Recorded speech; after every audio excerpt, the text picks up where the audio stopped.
ভাইরা আসসালামু আলাইকুম। ভাইরা কেমন আছেন? ভাই যে বর্তমান জয়পুরহাটে আলুর দাম নাকি খুব কম, আর বর্তমান কৃষকেরা নাকি মাথায় হাত। আলু লাগানোর পর কৃষকরা এবার খুব কষ্টে আছে ভাই। আলুর দাম অনেক কম, আর আমরা যারা আলু লাগাইছি তারা খুব কষ্টে আছি। প্রায় বিঘা প্রতি ধরেন আপনার না হলেও 10,000 টাকা লস। বীজের দাম বেশি, সারের দাম বেশি। আমাদের নতুন সরকার আসছে, এই নতুন সরকারের কাছে কি চাওয়া আছে? নতুন সরকারের কাছে একটাই চাওয়া, যান বীজের দাম, সারের দাম, অন্য পণ্যের দাম কমে দেয়। বিশেষ করে কৃষকের যে ফসল, এই ফসলের দামটা যেন কৃষক ন্যায্য মূল্যে পায়, এইটাই নতুন সরকারের কাছে চাওয়া। এবার আলুর দাম খুব কম হওয়াতে তাদের কিন্তু মাথায় হাত পড়ছে ভাই।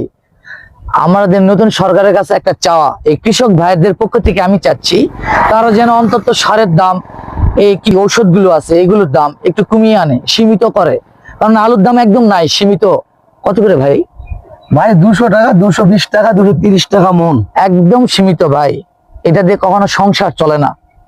তো অবশ্যই আমার এই ভিডিওটা আপনারা বেশি বেশি শেয়ার করবেন, যেন এটা তারেক জিয়া পর্যন্ত পৌঁছে যায়। সকলে ভালো থাকেন, সুস্থ থাকেন। আসসালামু আলাইকুম।